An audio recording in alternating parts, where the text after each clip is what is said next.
Super star Mahesh Babu కౌబాయ్గా వచ్చాడు, రాకుమారుడిగా మారాడు, రౌడీగా, పోలీస్గా, పోకిరీగా, ముఖ్యమంత్రిగా ఇలా వేరియేషన్తో సెన్సేషన్ క్రియేట్ చేశాడు. కానీ తన కెరియర్లో ఫస్ట్ టైం దేవుడిగా కనిపించబోతున్నాడు. ఒక్క దేవుడు కాదు, ఇద్దరు కాదు, ఏకంగా ముగ్గురు. ఆల్రెడీ కలేజాలో తను దేవుడంటే బాక్సాఫీస్ షేక్ అయింది. అయితే ఇప్పుడు తను వేస్తోంది దేవుడి పాత్రే కాదు, పాత్రలు. అవును, కెరియర్లో ఫస్ట్ టైం అంతా సూపర్ స్టార్ ట్రిపుల్ ఫోటోతో మూవీని చూడబోతున్నారు.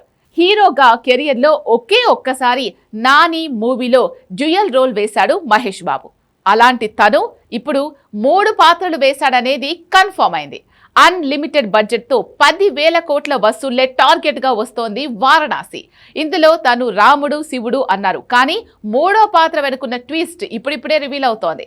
ఆ పాత్రకి వారణాసికి ఉన్న కనెక్షన్తోనే కథ మొదలవ్వబోతోంది. ఆ ఎక్స్క్లూజివ్ లైన్ ఏంటి? శివుడు కాకుండా రుద్రుడిగా మహేష్ వేసిన పాత్ర మామూలు మనిషి కథ కాదా? Have a look.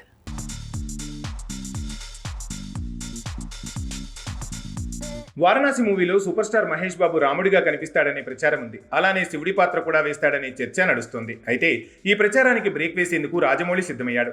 ఆల్రెడీ ఈ మూవీ గ్లిమ్స్ వచ్చింది, ఇక మిగిలింది టీజర్ రావటమే. దాన్నే ప్రపంచవ్యాప్తంగా చాలా దేశాల్లో ఉండే అతిపెద్ద థియేటర్స్లో ఒకేసారి లాంచ్ చేసి అలా కూడా మూవీని ప్రమోట్ చేసే ప్రయత్నం చేస్తున్నాడు. కాకపోతే ఈలోపే సాలిడ్ న్యూస్ షాకిస్తుంది. అదే వారణాసి మూవీలో మహేష్ బాబు డ్యూయల్ రోల్ వేస్తున్నాడన్న వార్తలో నిజం లేదని తెలుస్తోంది. అలా అని డబుల్ డోస్ మిస్ అయిందనుకోవటానికి లేదు. ఎందుకంటే ఇందులో మహేష్ బాబు వేసేది డ్యూయల్ రోల్ కాదు, ట్రిపుల్ రోల్స్ అని తెలుస్తోంది. రాముడు, రుద్రుడు, శివుడు అన్నీ తానే. ఈ మూవీలో రామాయణం ఎపిసోడ్లో రాముడి అవతారంలో మహేష్ బాబుని చూడబోతున్నాం. ఈ విషయంలో మరో మాటే లేదు, ఇది ఫైనల్. అందులో ఎలాంటి డౌట్ అక్కర్లేదని ఫిలిం టీం పరోక్షంగా ఫీలర్స్ వదులుతోంది. ఇక చిన్న మస్తానా సీన్ ఎపిసోడ్ తాలూకా ఫ్లాష్ బ్యాక్ లో కూడా శివుని అవతారంలో మహేష్ ని చూపించబోతున్నాడు రాజమౌళి. ఈ 2 లీకులు ఆల్రెడీ ఫ్యాన్స్ ని ఎగ్జైట్ చేశాయి. ఇక మిగిలింది ఈ కాలపు మనిషి పాత్రలో రుద్రుడిగా కనిపిస్తాడని గ్లిమ్స్ చూసిన ఎవరైనా చెప్పొచ్చు. కానీ అక్కడే ట్విస్ట్ ఉంది. ఇక్కడ కల్కి స్టైల్ ని రాజమౌళి ఫాలో అవుతున్నాడని ఇప్పుడిప్పుడే లీకులు షాకిస్తున్నాయి. ఇండస్ట్రీని, ఫ్యాన్స్ ని షేక్ చేసేలా ఉన్నాయి. అదేంటంటే కల్కి మూవీలో హీరో ముందు నార్మల్ పర్సన్ లా ఉన్నా క్లైమాక్స్ వచ్చేసరికి కర్ణుడిగా మారిపోతాడు. తనలో గత జన్మ తాలూకా కర్ణ ఆత్మ తిరిగి రావటం కల్కి మూవీకే హైలైట్. ఇలానే వారణాసి మూవీలో రుద్రుడిగా కనిపించే మహేష్ కాలంలో ప్రయాణించాక మాత్రం కాలభైరవుడిగా మారతాడట. అంటే ఒకే పాత్రలో 2 గెటప్స్ వేయబోతున్నట్టు తెలుస్తోంది.